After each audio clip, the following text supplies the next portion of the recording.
Oke, dari sebelah tadi ya. Mari kita berdoa dulu. Bapa di surga, terima kasih untuk Allah yang sangat baik dalam hidup kami, tidak pernah membiarkan kami dan terus memelihara, bahkan memberi firman untuk kebutuhan kami, jiwa kami, rohani kami, dan menuntun kami terus di dalam jalan kebenaran. Kami bersyukur kepada Tuhan, berkati firman-Mu yang kami renungkan ini. Di dalam nama Tuhan Yesus kami berdoa. Amin. Oke, saudara, kita akan buka di Lukas 17 ayat 1 sampai 7. Saya bacakan ya, Lukas 17 ayat 1 sampai 6. Oke. Beberapa nasihat. Yesus berkata kepada murid-muridnya, tidak mungkin tidak ada penyesatan, tetapi celakalah orang yang mengadakannya. Adalah lebih baik baginya jika sebuah batu kilangan diikatkan pada lehernya, lalu ia dilemparkan ke dalam laut, daripada menyesatkan salah satu dari orang-orang yang lemah ini. Jagalah dirimu. Jikalau saudaramu berbuat dosa, tegurlah dia, dan jikalau ia menyesal, ampunilah dia. Bahkan jikalau ia berbuat dosa terhadap engkau 7 kali sehari, dan 7 kali ia kembali kepadamu dan berkata, aku menyesal, engkau harus mengampuni dia. Lalu kata rasul-rasul itu kepada Tuhan, tambahkanlah iman kami. Jawab Tuhan, kalau sekiranya kamu mempunyai iman sebesar biji sesawi saja, kamu dapat berkata kepada pohon ara ini, terbantunlah engkau dan tertanamlah di dalam laut, dan ia akan taat kepadamu. Saudara sekalian, sampai di sini dulu kita membaca firman Tuhan. Saudara, kalau kita perhatikan dunia kita dibanding zaman dulu, maka hidup kita di hari-hari ini terasa sangat mudah. Ya, sangat mudah dan sangat terbantu. Sangat banyak kemajuan dibanding zaman-zaman dahulu. Ya, di dalam hal kedokteran saja, misalnya kita lihat, kita menemukan banyak kemajuan di dalam dunia operasi. Ya, sekarang operasi sudah sangat canggih dengan peralatan canggih. Dulu kalau orang hamil ya belum ketahuan jenis kelamin sampai lahir ya, karena yang tidak punya alat. Sekarang 3, 4, 5 bulan yang orang hamil sudah bisa ketahuan jenis kelamin anaknya. Ya, jadi kita dimudahkan, gampang untuk membeli alat-alat langsung pas sesuai dengan jenis kelaminnya. Itu. Di dalam dunia ibadah juga hari ini sangat-sangat gampang, meskipun kita di dalam pandemi, kita mempunyai kemajuan di dalam dunia teknologi yang berkembang sehingga kita bisa beribadah atau bersekutu dalam persekutuan doa seperti hari ini, seperti saat ini. Itu ya. Jadi untuk mencari barang-barang pun kita sangat dimudahkan dibanding zaman dulu. Ya, saya pernah beli satu baut yang di Pademangan tuh saya udah cari-cari, muter-muter nggak ada ya toko-toko di Pademangan. Saya begitu cari di online langsung dapat gitu ya, langsung beli, langsung dikirim hari itu. Jadi kita sangat dimudahkan, banyak kenyamanan dan segala kebutuhan itu terasa gampang dipenuhi, dan orang mungkin mengambil kesimpulan merasa hidup ini terasa bahagia karena apapun yang kita cari itu mudah, yang kita butuhkan juga gampang untuk tersedia gitu. Namun saudara, kita lihat memang ada kemajuan dan perubahan-perubahan yang sangat baik dalam hidup kita. Namun ada fakta yang tidak berubah ataupun yang tidak pernah hilang, ya. Yaitu fakta tentang dosa. Ya. Ini fakta. Kalau kita nyaman, mungkin kita akan dikaburkan bahwa dengan satu fakta. Kita mungkin lupa dengan fakta bahwa dunia ini tetap dunia yang penuh dengan dosa. Ya.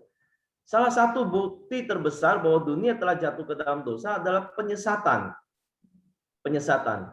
Ketika Tuhan Yesus berkhotbah tentang akhir zaman, ya, Matius pasal 24-25, murid-muridnya bertanya kepada Tuhan Yesus, apa yang menjadi tanda kedatangan Anak Manusia yang kedua kali? Hal pertama yang Yesus sebutkan adalah soal penyesatan, bukan soal penganiayaan atau soal-soal tanda-tanda yang lain. Matius 24 ayat 3 mencatat kata murid-murid, katakanlah kepada kami bila manakah itu akan terjadi dan apakah tanda kedatanganmu dan tanda kesudahan dunia. Jawaban pertama Yesus langsung adalah waspadalah supaya jangan ada orang yang menyesatkan kamu. Tentang penyesatan, bukan tentang penganiayaan. Nah, penyesatan, saudara, adalah hal yang serius untuk diperhatikan. Banyak orang mungkin menganggap remeh soal penyesatan itu. Bahkan orang Kristen tertentu tidak mengenali, tidak menyadari akan adanya penyesatan. Ya, makanya mereka juga bisa menjadi masuk ke dalam perangkap penyesatan, ya, atau melakukan penyesatan bahkan. Dalam terjemahan Inggris, penyesatan di sini artinya adalah temptation, ya, temptation to sin, artinya pencobaan yang mengarah kepada dosa. Itu penyesatan, ya. Bahasa aslinya juga diterjemahkan tentang pencobaan, ya, pencobaan untuk berdosa. Gitu. Nah, tujuannya jelas, penyesatan adalah membelokkan orang dari jalan kebenaran supaya tersesat, ya, supaya kehilangan arah kepada kebenaran, supaya itu tujuan. Kita tahu di dalam dunia ini ada banyak hal yang menyesatkan. Ya, misalnya ada filsafat-filsafat dunia yang menyesatkan, ya, konsep-konsep yang salah, ajaran-ajaran yang salah dari dunia, bahkan cara atau gaya hidup yang salah. Dan masih banyak hal yang lain yang salah dari dunia ini. Cuman kadang kita, sekali lagi, apakah kita merasakan itu sesuatu yang salah dan menyesatkan? Kyle Idleman, ya, satu buku yang sedang dibahas juga di khotbah di SF. Dia salah satu penulisnya, dia nulis beberapa seri buku, ya, ada 3 sampai 4 seri buku. Dia menyebutkan, ya, Kyle Idleman ini menyebutkan salah satu penyesatan manusia adalah manusia menganggap bisa bahagia tanpa Tuhan. Soal kebahagiaan di luar Tuhan itu mungkin dicapai oleh manusia. Manusia bisa bahagia karena prestasi, karena materi, karena uang, dan lain-lain. Semua ini penyesatan, bukan? Ya. Dunia coba menawarkan kebahagiaan di luar Tuhan. Ini salah satu contoh penyesatan. Ya, atau saya katakan ini hoax dari dunia ini. Dan kita lihat memang enggak sedikit orang-orang disesatkan, termasuk orang Kristen, disesatkan oleh cara pandang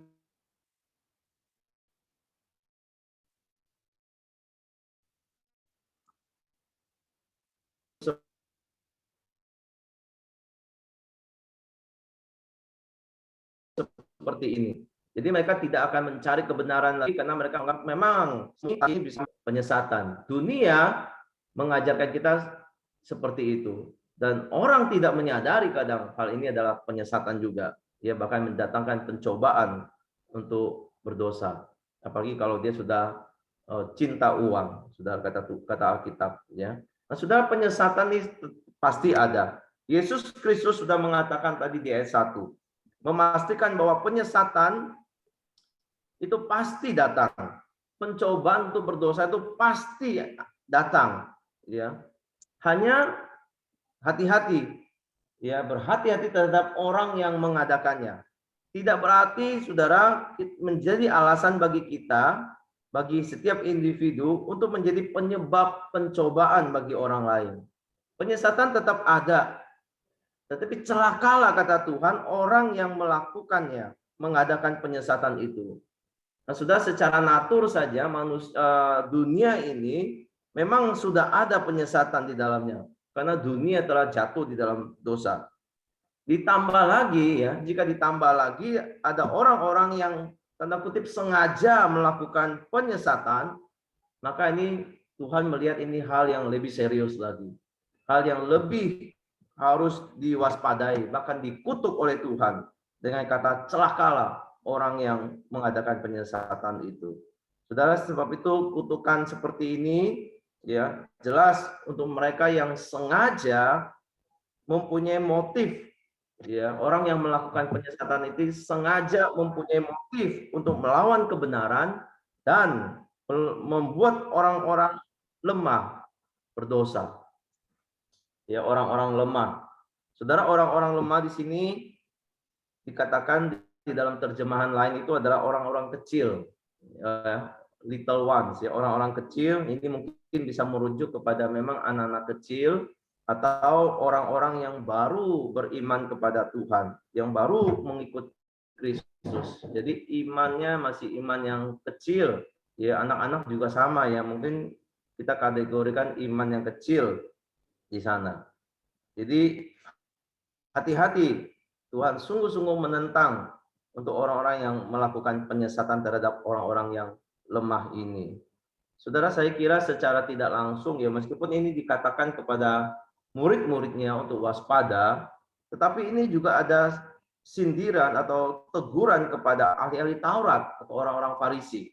Sebab mereka nih, orang-orang Farisi Taurat juga banyak menyesatkan orang dari kebenaran. Tuhan Yesus pernah mengatakan, menegur mereka bahwa yang mereka ajarkan itu adalah ajaran manusia, bukan ajaran dari Tuhan. Matius 15 ayat 9, Yesus berkata, percuma mereka ini beribadah kepadaku. Sebab ajaran yang mereka ajarkan ialah perintah manusia. Jadi ini juga menyesatkan. Sebab yang mereka ajarkan adalah perintah manusia. Bukan membawa manusia kepada Tuhan, tapi membawa manusia kepada mereka sendiri dengan perintah manusia yang sangat sangat dijunjung tinggi oleh mereka. Sebenarnya penyesatan yang dilakukan oleh pemimpin-pemimpin agama, pemimpin-pemimpin rohani.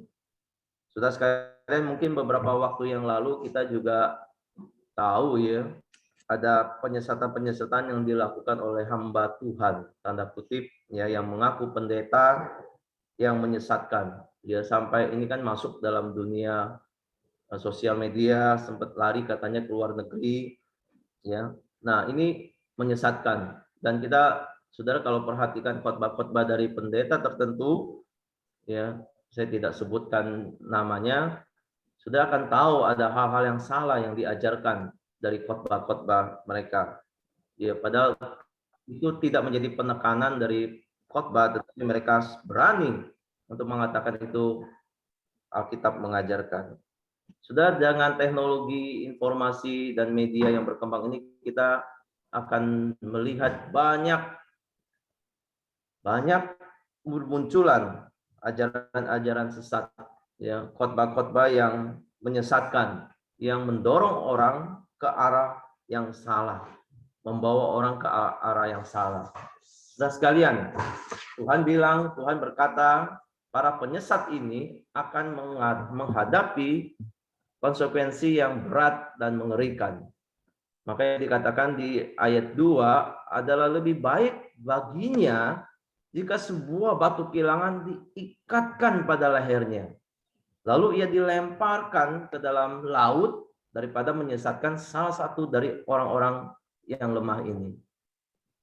Saudara, batu kilangan, saudara tahu itu ada satu batu yang bundar, yang berat, yang digunakan untuk menggiling biji-bijian. Ya, beratnya bisa berpuluh kilo. Ya. Dan batu kilangan ini biasa ditarik oleh seekor keledai untuk menggiring. Ya, dia berjalan memutar di lintasannya dan dia menggiling, ditarik seekor keledai. Saudara mungkin ingat ya cerita Simpson ketika dia sudah ditangkap menjadi tawanan dan dibutakan. Pekerjaannya adalah menggiling kilangan gandum. Nah, ini dengan kekuatan dia yang ada ya, dia menggiling ya dengan batu kilangan yang berat itu. Itu pekerjaannya. Nah, itu gambaran kira-kira seberapa berat batu kilangan itu kalau diikat di leher dan dicemplungkan dalam laut. Sudah, konsekuensinya orang yang diikat dengan batu kilangan ini sudah pasti mati, bukan? Ya, bagaimana itu batu seberat itu diikatkan, orang itu pasti tenggelam dan mati di situ. Tetapi ya, sudah kita lihat kayaknya serius banget ya. Konsekuensinya harus diperlakukan seperti itu.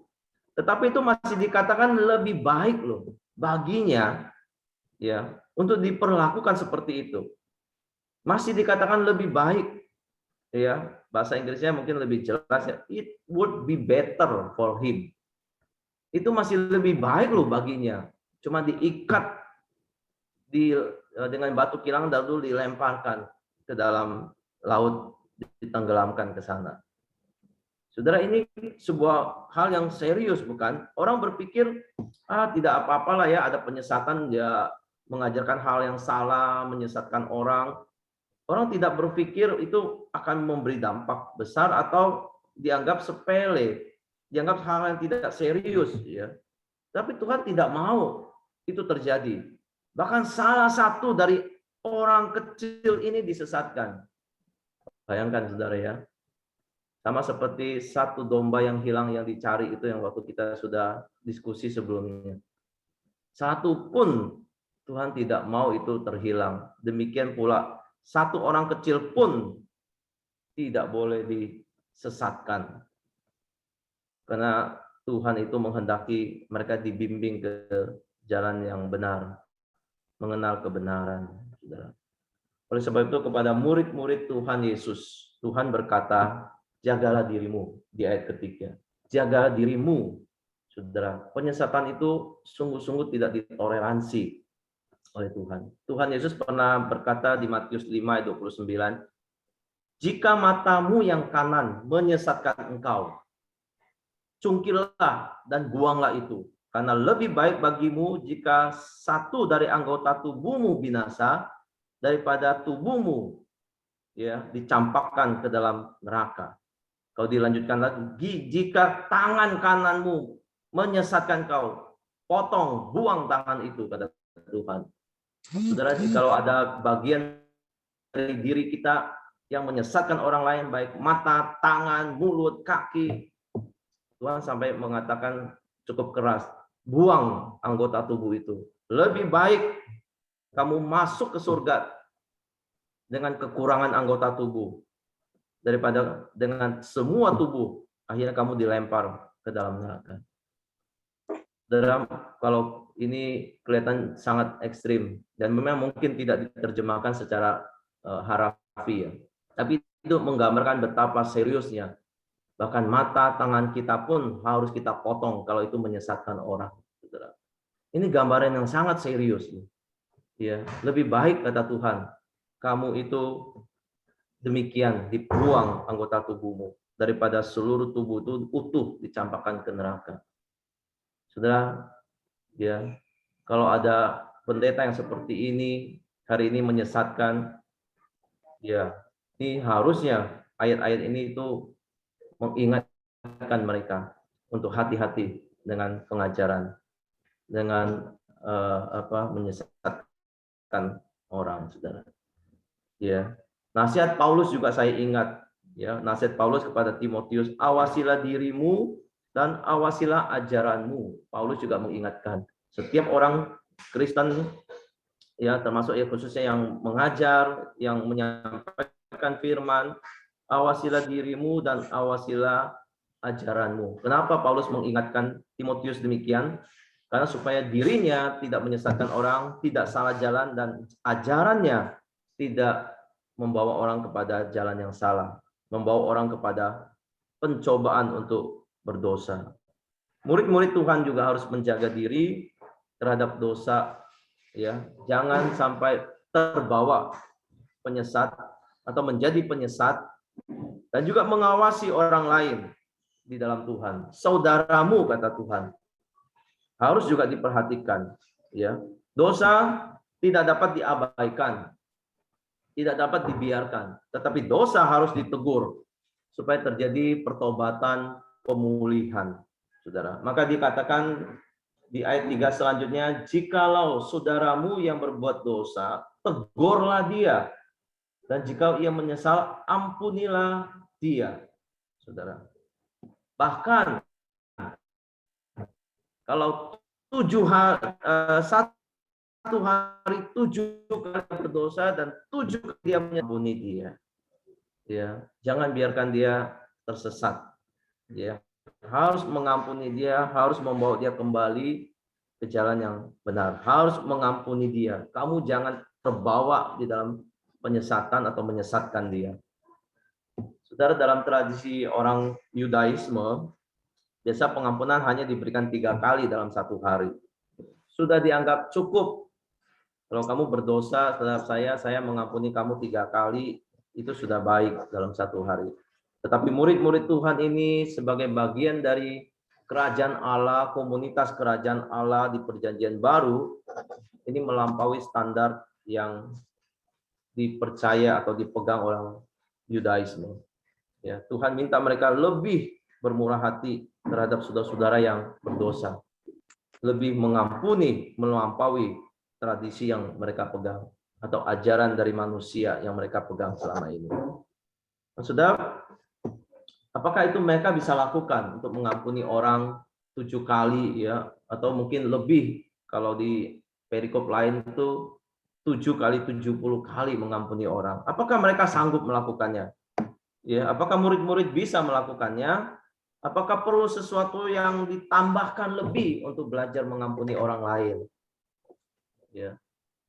Kalau sebagai pemimpin agama, pemimpin rohani, kalau memiliki jemaat yang berdosa dan terus berdosa dan terus berdosa, apakah kita akan terima dia terus kembali meskipun kita tahu dia akan jatuh lagi, Perlukah kita mempunyai sesuatu yang lebih untuk supaya kita bisa bersabar dan mengampuni mereka?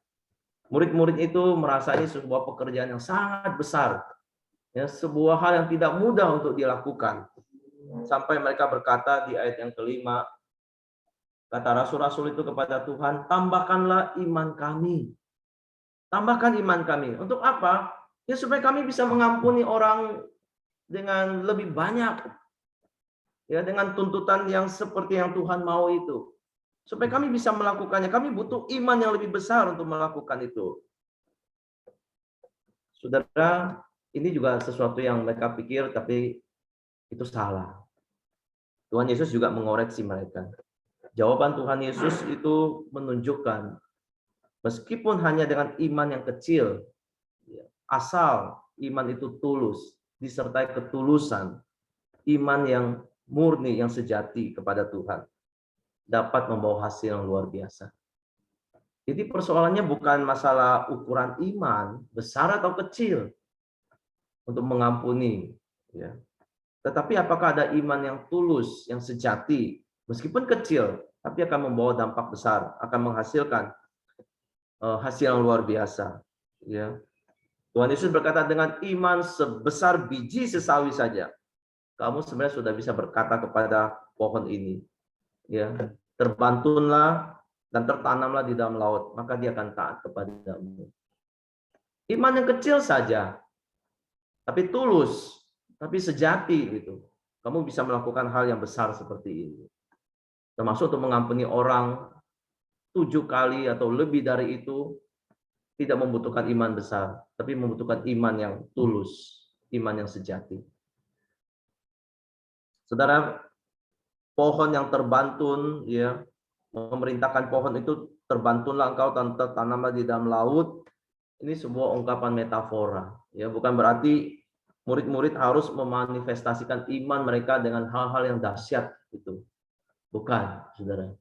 Ya, kadang-kadang saudara-saudara Kristen kita yang lain pun dari kalangan ajaran yang lain tuh sangat menekankan iman itu harus melakukan sesuatu yang besar, sesuatu yang sifatnya dahsyat, sesuatu yang supranatural gitu. Ya. Padahal pengajaran Tuhan Yesus tidak sampai ke sana. Hati-hati, ini mungkin juga bentuknya bisa menjadi ke arah yang salah nanti akhirnya. Ya, yang akhirnya juga melakukan penyesatan-penyesatan. Sudah, ini sebuah ungkapan metafora, ya, tidak harus dimanifestasikan dengan hal-hal dahsyat iman itu. Ya, dalam prakteknya iman para rasul ini justru terwujud di dalam waktu mereka berkhotbah. Ya. Waktu mereka melayani Tuhan, waktu mereka menghadapi penganiayaan, ketekunan mereka, Iman mereka justru diperlihatkan di sana, bukan di dalam hal-hal yang supranatural. Ya, memang ada murid-murid Tuhan yang bisa melakukan mujizat kesembuhan. Ya, baik Petrus pernah menyembuhkan, Paulus pernah menyembuhkan. Tetapi yang lainnya belum tentu. Dan tidak setiap saat iman itu seperti itu dimanifestasikan. Tetapi lebih terasa di dalam praktek mereka adalah iman mereka itu di dalam bentuk pelayanan mereka, khotbah mereka, penderitaan mereka, ketekunan mereka di dalam mengikut Tuhan. Iman yang sejati itu muncul di sana. Nah, saudara sekalian, sebagai murid-murid Kristus kita hari ini, mari kita waspada ya dengan apa yang kita dengar, apa yang kita terima, khotbah, ajaran-ajaran yang kita terima.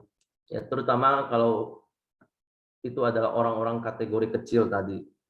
Orang-orang yang mungkin seperti anak-anak yang beriman kepada Tuhan.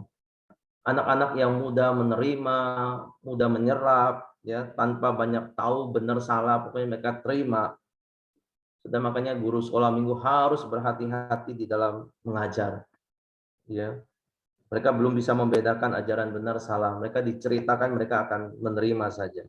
Atau orang-orang Kristen yang baru bertobat, baru dibaptis, mereka kadang-kadang juga belum mengerti apa yang benar dan salah. Ya, kalau mereka mendengar khotbah yang salah, mereka akan juga terbawa ke arus yang salah. Dan berhati-hatilah, celakalah bahkan orang yang membawa orang-orang ini tersesat jauh dari kebenaran. Tuhan tidak menghendaki seorang anak pun disesatkan. Oleh sebab itu memberikan dasar yang kuat itu sangat penting di gereja kita, di anak-anak sekolah minggu kita. Ya, bahkan di orang-orang yang baru mengenal Tuhan, mereka perlu diberikan dasar pengajaran yang baik, yang benar. Itu sangat penting. Supaya mereka mempunyai dasar dan tidak mudah masuk di dalam penyesatan. Mari kita terus belajar firman Tuhan. Ya, sebagai jemaat Tuhan, belajar firman Tuhan secara benar supaya tidak tersesat ya, atau tidak menjadi bagian dari penyesat itu. Saya percayalah jemaat kita sekarang ini dengan dunia dengan ibadah online itu selain beribadah di gereja kita mendengar firman Tuhan, mereka ada juga mencari-cari khotbah dari luar. Ya, hal yang nggak masalah. Yang penting saudara bisa membedakan itu, saudara harus terima atau tidak khotbah dari pendeta lain, dari hamba Tuhan lain. Saudara bisa membedakan itu salah dan benar. Silakan dengar. Tapi yang sangat berbahaya kalau mereka tidak tahu dan semua mereka terima. Ini yang sangat kita khawatirkan juga. Ya, hati-hati dengan penyesatan. Sekarang muncul banyak orang-orang yang menyesatkan. Itu hamba-hamba Tuhan, pendeta-pendeta tidak segan-segan mengajarkan hal yang berbeda. Saudara, mari kita hati-hati dan kita juga serius karena Tuhan sangat serius dengan penyesatan ini. Dan itu akan terjadi menjelang akhir zaman, dikatakan akan makin banyak penyesatan. Makin banyak orang akan menyesatkan satu sama lain.